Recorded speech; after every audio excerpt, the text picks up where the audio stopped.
Dr. Kemi for Kemi Talks Media. It's Tuesday, the 8th of July, 2025. Let's talk about a series of album photos that I want to show you now. It's regarding my father's death on April 6th and his burial on June 26th, 2025. As many of you in Nigeria know, I wasn't present at the funeral. I spoke to you on my 60th birthday in August of 2024 that I will never be returning to Nigeria for anything. I left Nigeria on a very traumatic note that most of you didn't know until I left. And I said that even if my parents were to die, I will not return to Nigeria for anything whatsoever, let alone their funeral. I had a very traumatic past with my family. I was assaulted, beaten up black and blue. I was disrespected by everyone from my mother to my father to my sisters and even my brothers. Now, many of you have read my story. It's primarily on Facebook. If you just search the hashtag Kemi Talks Life, that hashtag will bring all my write-ups up. I'm doing them as a write-up because I want to put them as part of my memoir when I release my autobiography to make it easier for me. Nigerians have been shocked on what they're reading. But it's no shock. This is family for you. One person becomes the Joseph of the family. That person feeds the family, sends them money. I spent $180,000 and I have all my receipts when I was really doing well in America in the 90s. I was a pharmacist, a journalist, and a PR specialist at the very same time. I made about $20,000 a month in all three combined salaries, and I would send $5,000 every month to Nigeria for anything they needed. To my sisters, my brothers, my parents, the generator, petrol. I was the breadwinner. So suddenly, they now saw me as the enemy. Okay, and my downfall started when I listened to my dad, when I couldn't take care of my autistic son anymore. I made him a ward of the state. And my dad said I should come home. He'll get me a job at NAFTAC. Or Obasanjo would give me a job instantly. That was the beginning of my downfall. Nobody gave me a job. My dad lied. And I sat down in my room doing nothing. And then one day I went to Radio Nigeria with my laptop and I told them I wanted to be an OAP. I applied myself. Nobody called over there for me, nothing. I began my suffering in Nigeria. And immediately after a year, I left and I went to Canada for 5 years. My story, you guys know. Same thing, I left Canada, okay? Canada was deporting me because of the anti-agonizing of gun laws that I did over there. And next thing you know, I had 3 appeal choices. My dad said, oh, don't appeal, just come home. I'll call Ajumabi, he'll give you a job in the ministry of this, ministry of that. Same thing, I fell for it twice. Until one day, my mom and dad were fighting. And my mom said, all your children, you asked them to come home. I wasn't the only one that came home. I'm just the only one that talks. And then you use them for your power and juju and all that. And then the poor people will go back. I couldn't go back. I sold everything I had. It was very hard to start over again. I mean, my life was just destroyed. My dad destroyed my life. You want me to come to the funeral for someone like that? How do you like if your daughter was sexually assaulted? People fingered me, tossed me in the air naked. I was 13 crying. Blood was dripping down my legs. My hymen broke. 20 different DNA samples were found on my vagina, and you have your dad there and he ran away. I was screaming to my dad to help me in the middle of a riot. They attacked our car.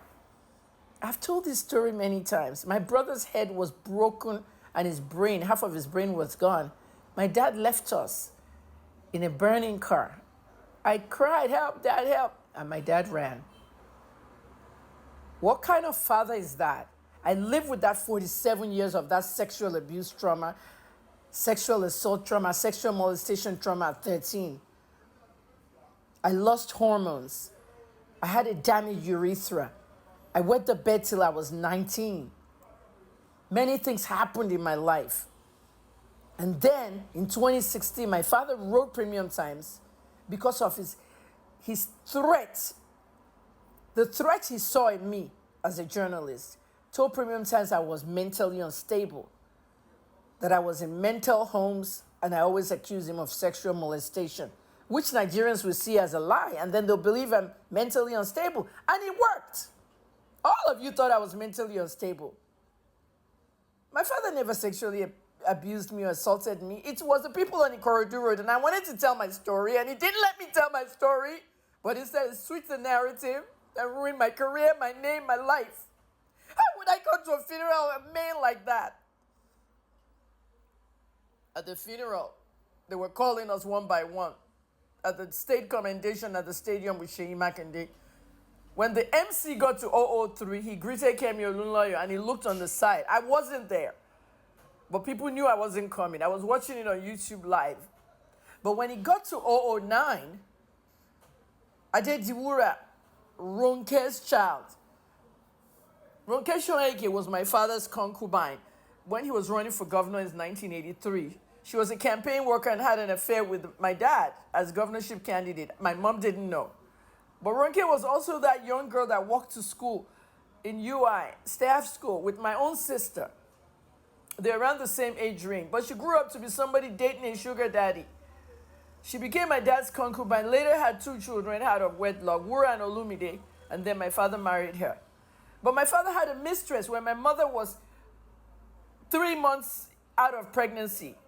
My father and my mother married June of 1963. By August of 1963, my dad had impregnated his mistress.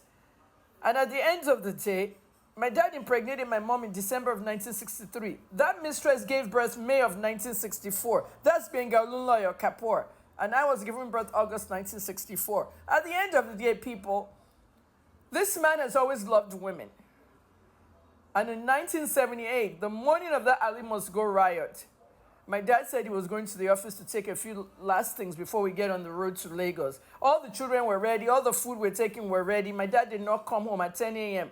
He left at 8 a.m. He came back at 6 p.m. And he said we should now start going to Lagos. My mother said, no, it's too late. My dad insisted and we went to Lagos. Somewhere down the line, the driver told my mom that my dad never went to the office, that he was at Benga's mother's house, his mistress. So he was still seeing her since 1963.